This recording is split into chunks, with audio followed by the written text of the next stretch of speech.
Ma makna harju? Sahabat tanya Rasulullah, ma harju? Apakah makna harju? Nabi kata al-khatlul salasat. Sebelum berlakunya kiamat ini akan berlakunya peperangan demi peperangan demi peperangan. Tuan-tuan muslim-muslimat rahmati Allah, dengan geopolitik yang sedang berlaku di dunia, banyak ada peperangan berlaku?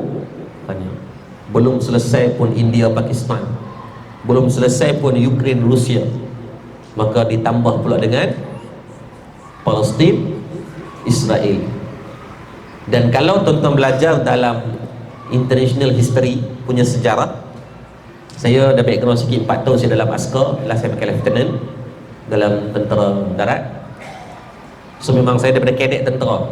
So kita belajar tentang bagaimana sebelum berlakunya peperangan dunia pertama 1914, peperangan dunia kedua 1941-42, dia akan berlaku macam inilah keadaan dia. Dia panggil pembentukan blok. Pembentukan blok. Kalau perasan sekarang wujud dah blok-blok, tengok di PBB, yang ni undi duduk belah sini, yang ni undi duduk belah sini, yang ni undi berkecuali tak ramai pun, tak sampai 20. Tetapi dia akan pengasingan blok itu. Rusia, Turki, China menunjukkan zahirnya mereka kepada blok Palestin. Adapun Jerman dan beberapa negara-negara yang Amerika Syarikat for sure, mereka menunjukkan solidariti mereka kepada Israel. Cuma dalam banyak-banyak tu saya duka cita sikit Arab Saudi itu je lah. Memang cak ayam tu pula, minta maaf sebutlah. Kecewa kita kalau mereka memiliki capacity one of the strongest army in the world. Dalam 10 tentera yang terkuat di dunia, Arab Saudi tersenarai di antara salah satunya. Tapi sebabkan sumum bukmun umyun fahum la yarji'un, Allah pekakkan telinga mereka, Allah butakan mata mereka, membisukan mulut itu, membuatkan tuan-tuan Palestin yang dah 106 tahun dizalimi itu tidak ada pembelaan. Kerana apa? Kebanyakan Arab-Arab di keliling itu tidak memainkan peranan. Bayangkan negara yang sekecil itu, kewujudan negara haram Israel ini di tengah-tengah negara-negara orang Arab. Di bawahnya Mesir, di tepinya Lebanon dengan Jordan, di atasnya Turki. Di kelilingnya itu adalah, kalau pakat kutih seorang sikit pun arwah yarhamu. Daripada tahun 1917 mereka mula datang ke bumi Palestin mengikut sejarah, peristiwa Nakbah dan sebagainya. Sekarang dah 106 tahun. Apa yang kita buat? Tak buat apa. Sayang lah. Kalau Allah dihantar satu negara hantar 1000 ya tentera untuk duduk sebagai pengaman, daripada tahun dulu tak berlaku sama-sama sekali. Tapi dah, maka pembentukan blok itu adalah salah satu gimmick awal sebelum berlakunya. Kalau tanya saya, adalah peperangan dunia ketiga itu is coming soon. Pembentukan blok dah berlaku. Cuma siapa nak mula dulu? Dia mesti ada peristiwa yang besar. Peperangan dunia kedua, pembunuhan. Dalam buku sejarah kita ada seorang pembunuhan tu, maka trigger kepada Austria dengan Hungary punya peperangan. Dia mesti ada trigger point dia. Dan trigger point juga memerlukan satu benda yang besar berlaku untuk menghentikan. Begitu juga ketika mana bom Yokohama, Hiroshima berlaku, maka Jepun meninggalkan negara-negara jahanam dan serahkan balik kepada British. Tapi benda itu akan memberikan impact yang besar lah. Kalau menggunakan bom nuklear, confirm akan negara-negara veto akan bangun, menyuarakan. Dan peperangan-peperangan yang disebut ini Nabi dah sebut 1400 tahun lepas. Maka tuan-tuan nak menghentikan dia tidak ada kuasa kita. Apatah lagi kita negara-negara, kita ni negara yang melibatkan, kalau hantar tentera pun dia bukan sebagai untuk berperang, dia hanya sebagai pengaman. Kalau kita tengok Malbat, saya pergi di Malbat, di camp Malbat saya pergi bulan 2 hari tu di Lebanon, di Syria saya pergi bulan 2 baru ni.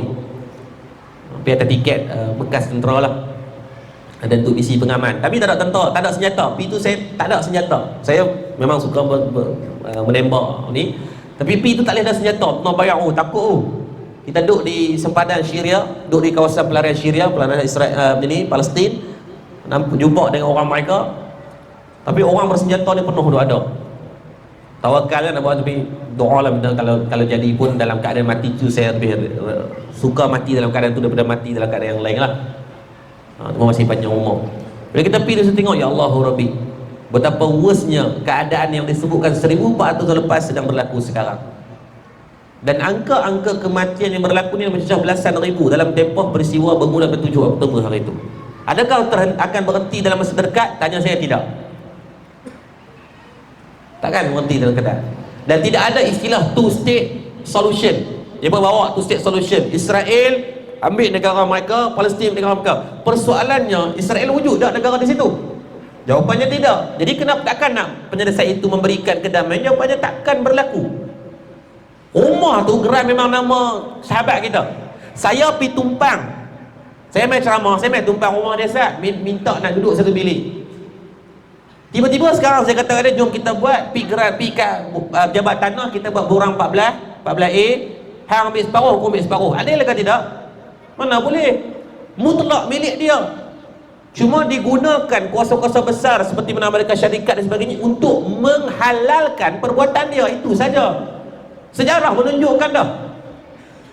Maka datang sebagai pelarian ketika mana Nazi membunuh secara besar-besaran di bawah Adolf Hitler. Selepas dia perang dunia pertama tu, dia berpuluh duk bunuh ni, berjuta-juta orang Yahudi dibunuh. Maka British menjadi hero menyelamatkan mereka. Tidak ada negara yang nak terima kecuali Palestin. Islam ni diajak kita dengan damai. Tak apalah mereka ni. Padahal dalam sejarah Islam, tuan-tuan baca dalam perang Uhud, bagaimana pengkhianatan daripada Bani Nadir, Khatfan, daripada puak-puak Yahudi berpakat dengan Nabi, kami akan bersama dalam perang Uhud, dalam perang Khandaq, minta maaf. Tapi mereka berlaku khianat. Perbuatan khianat Yahudi ni bukan baru. Allah sebut dalam Al-Quran ni bergenerasi dah sampai sekarang.